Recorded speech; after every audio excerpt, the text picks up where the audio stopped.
A jet lost both engines over her farm. 112 people were on board. No runway was close enough. The pilot had no answers left. Then she got on the radio and started giving commands to save every single life. Nobody knew about her secret past until that day. Before you watch full story, comment below from which country are you watching. Don't forget to subscribe for more amazing stories. Grace Bennett was feeding her chickens when she heard a sound that did not belong in the sky. It was not the usual roar of a jet passing high above her farm. It was a low, uneven whine, like something struggling to breathe. She stopped, bucket in hand, and looked up. The sky was clear and blue, with no clouds to hide anything. That was when she saw it. A large passenger plane was coming down out of the sky, much lower than any plane should be over her land in eastern Nebraska. Something was wrong. The engines were silent. No smoke, no fire, just silence where there should have been noise. Grace had lived on this farm for 9 years, growing wheat and raising a few animals, keeping mostly to herself. Her neighbors knew her as a quiet woman who worked hard and did not talk much about her past. What they did not know was that before the farm, Grace had spent 12 years in the Air Force as a pilot. She had flown transport planes through storms, landed on short runways in faraway countries, and once helped guide a damaged aircraft down safely in the middle of the night. That part of her life felt far away now. But it was never truly gone. She dropped the bucket and ran into her house. In the hallway closet, behind old coats, was a small case. Inside was an aviation radio she had kept since her last day in uniform. She had turned it on and tested it every few months, just out of habit, never expecting to use it again. She grabbed it, ran outside, and switched it to the emergency frequency. Inside the cockpit of Skyline Air Flight 447, Captain Michael Reyes was fighting to stay calm. He was 41 years old, with 16 years of flying experience.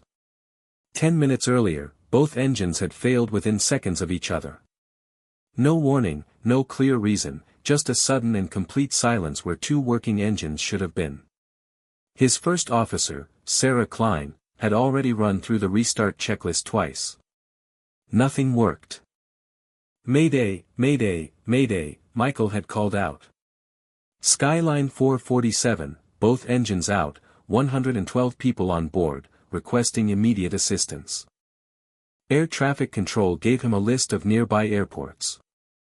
But when Sarah checked the numbers, every single one was too far.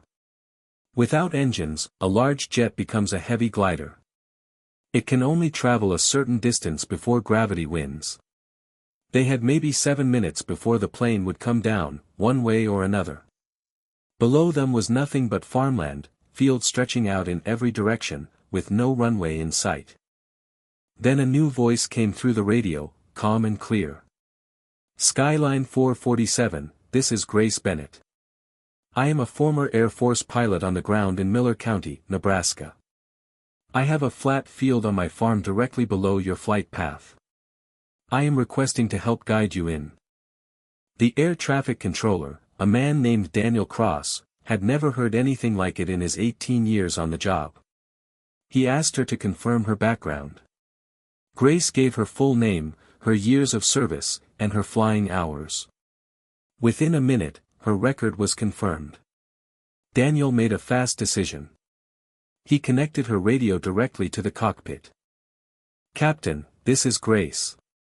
I can see your aircraft. I have a wheat field, harvested 3 weeks ago, flat and clear for almost 4,000 feet. I am going to walk you through this. Are you ready to copy?" "Copy," Michael said. "Go ahead.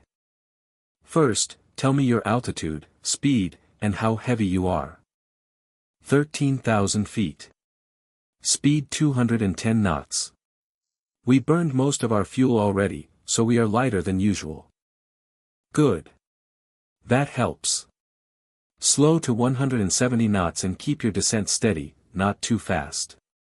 I need you to save altitude to reach my field." Michael repeated her instructions back to her, word for word, the way he had been trained to do. Sarah worked the checklists beside him, her hands steady even though her face was pale.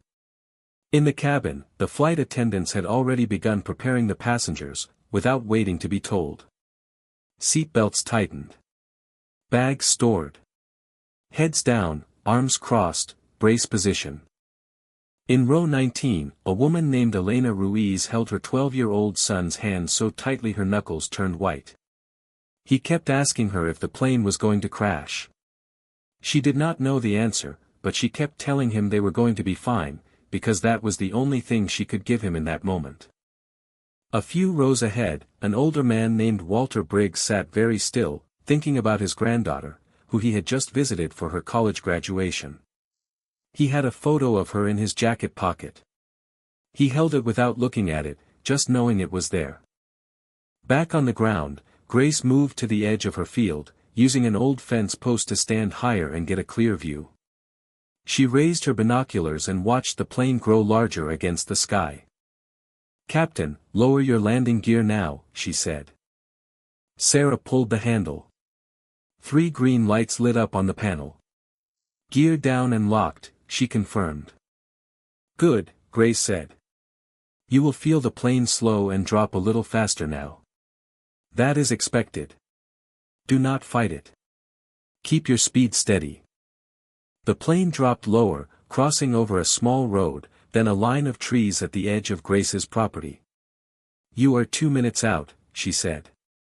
"Watch for a slight bump when you cross my tree line. It is just wind moving around the trees. Hold your course." Michael felt the small jolt she had warned him about and did not react to it, exactly as she said. His hand stayed steady on the controls. "Flaps to 15, Grace said. "Flaps 15, Sarah repeated, and the plane's nose lifted slightly as the wings changed shape. "You are lined up well," Grace said. "The field is straight ahead.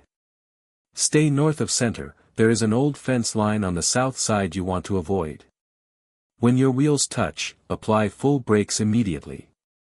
You will not have reverse thrust, only brakes, so use them fully the second all 3 wheels are down." "Understood," Michael said. "One more thing," Grace said. "The ground will feel rough. The plane will shake. That is normal. It does not mean anything is broken. Trust the math. I have walked this field every day for 9 years. I know it." "I trust you," Michael said. The plane crossed the tree line with room to spare. The wheels touched the dry, hard-packed dirt with a heavy thud, and a long cloud of dust rose up behind it. The plane shook hard, sliding across the uneven ground, but it did not break apart. Michael and Sarah pressed the brakes together with everything they had. The plane slowed, the nose staying low, the tail settling.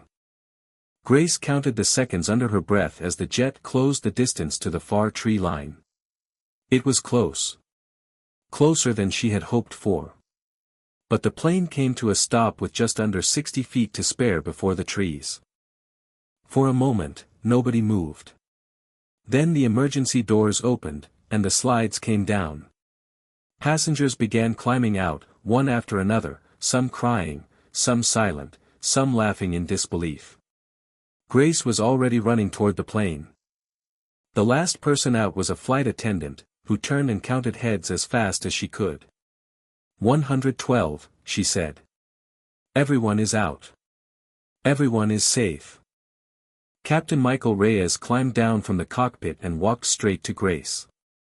He did not say anything at first. He just looked at her, the way people look at something they cannot quite believe is real. Then he put out his hand. "Michael Reyes," he said. "Grace Bennett," she answered. "You saved all of us," he said. "You flew the plane," Grace said. "I just talked." Within the hour, fire trucks and ambulances filled the road beside her farm. Most passengers had only small injuries, scrapes and bruises from the slides. Nobody was seriously hurt. A safety investigator named Rachel Moore arrived later that evening and sat with Grace in her kitchen, asking how she had known the landing would work. "I know this field," Grace said. I know where the ground is soft and where it is hard. I know how long it is, almost to the foot. And I know how planes behave when they lose power, because I trained for it once, a long time ago. You saved 112 lives today, Rachel said. Not by luck. By skill. Grace did not know what to say to that, so she said nothing at all.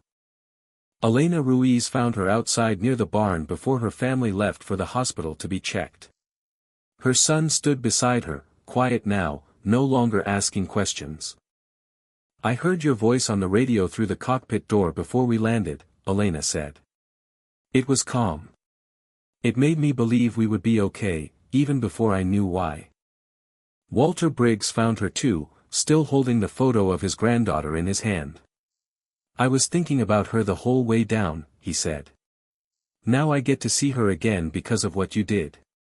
He did not say anything else. He did not need to. 3 days later, Grace was back working on her farm, fixing the same fence she had been fixing before the plane came down. The story had already spread everywhere, on the news, online, in newspapers across the country. Reporters called her house for days. She answered only a few of them. One evening, a letter arrived in the mail. It was from Elena's son. The handwriting was uneven, the letters leaning in different directions, but every word was easy to read. He wrote that he had been scared on the plane, but that he was not scared anymore, because he had learned that even in the worst moment, someone could stay calm and know what to do. He said he wanted to be a pilot one day, just like her.